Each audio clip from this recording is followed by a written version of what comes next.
Yo, good afternoon, folks.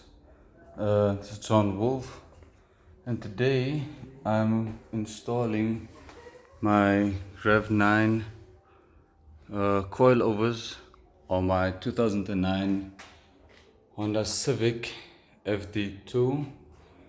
The tubber bolt is complete. It's just that the car's lifted up high, that the front bumper is still off, and I still have to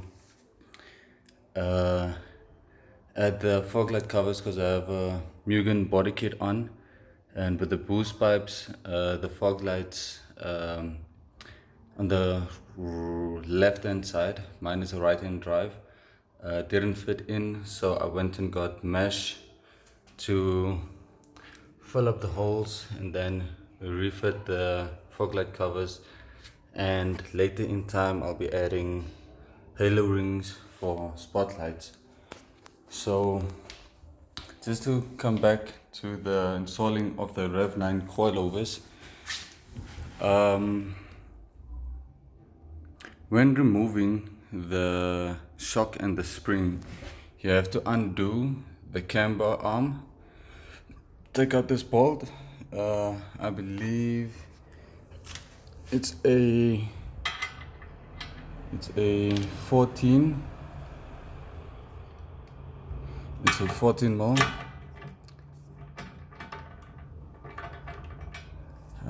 Undo that, undo the brake clip, the brake line, and for safety's sake, have the jack underneath the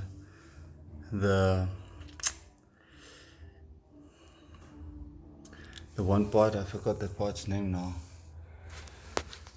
It's not necessary to take out all these bolts as I've seen in previous videos, or remove the brake rotor as I've also seen. Because the spring, the OEM spring, is longer than the Rev 9 coilover springs, it will be under some tension. That's why you should have the jack underneath, and then you can lower the control arm, and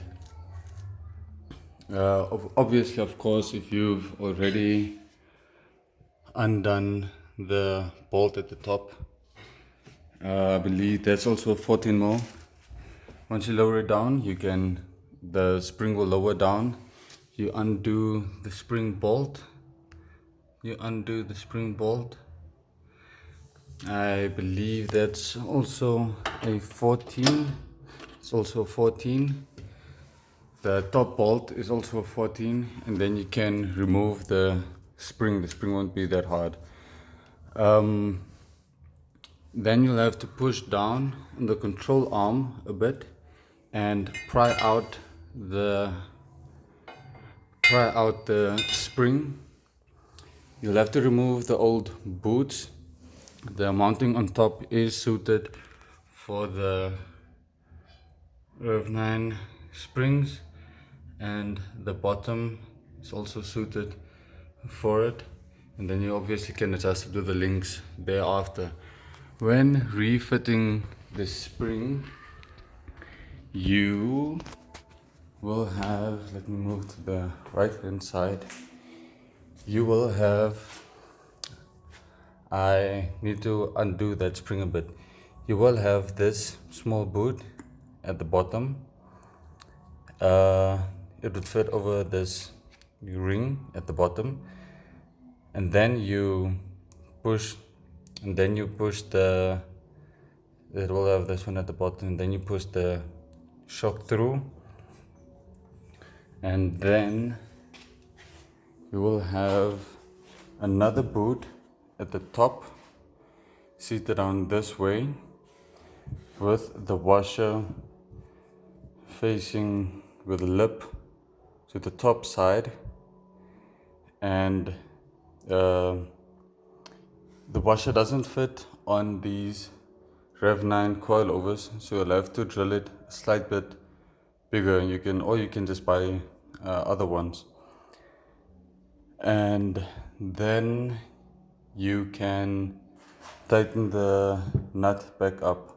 Another thing when undoing the OEM coilovers, OEM springs, you'll have to use a Allen key to hold the spring in place, to hold the shock in place while you undo the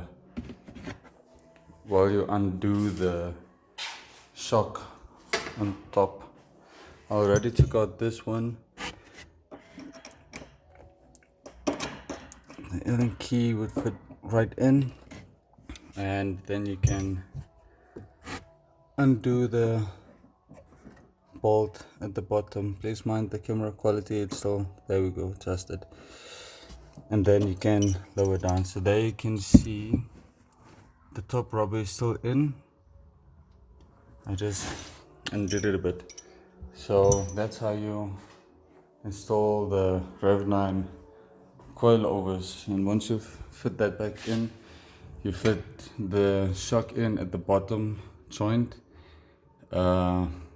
Just slightly push the nut through, jacked up the car a bit.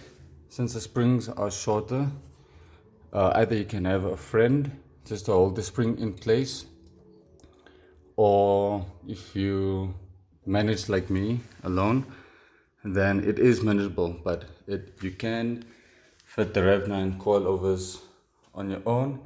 They're real easy. The rear springs, rear suspension isn't that hard. It took me about 10 minutes to roughly get this out.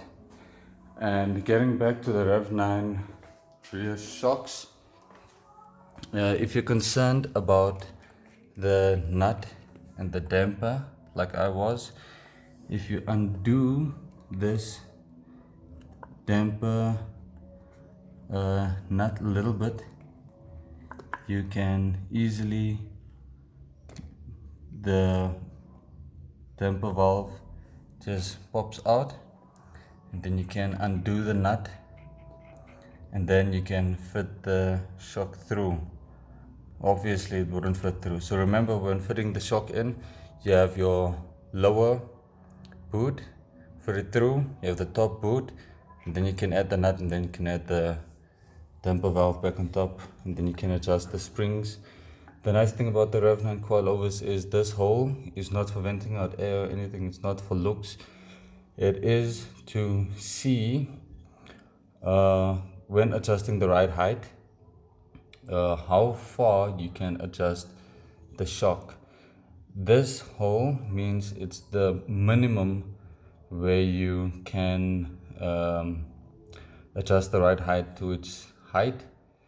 Above that, you'd be compromising the shock on the inside, so you have to bear that in mind.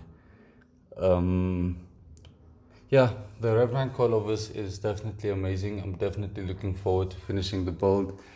Like I said, I still have to fit the bottom boot back in and then refit the top boot in. But even just by the looks of it, it looks simply amazing. I also resprayed my calipers front and back. I already have the fronts in. One thing to notice or to bear in mind, if you haven't fitted coilovers in front yet, the cambering has to face to the outside of the car. A friend of mine wanted his slightly inside, but that would have been wrong because your canvas is to the outside. So that's how you fit the front coilovers in. They were just as easy to fit in. You can hardly see them at the back, but they are there. Ride height already adjusted, 2 fingers just enough. So stay tuned. Please feel free to add any comments, any questions. Like I said, this is a 2009 Honda Civic K20Z2. Yeah, turbocharged T3T4, 57 trim turbo.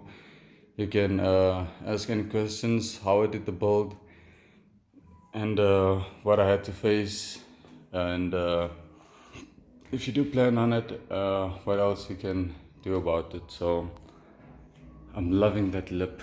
I did on the front bumper. So please like and subscribe to my channel. Stay tuned, and I'll keep you posted on, I'm a true Honda fan. I'll keep you posted on any builds I do and how I go about the K20Z2. Remember, I'm John Wolf. Please like and subscribe to my channel. And I'm out, folks.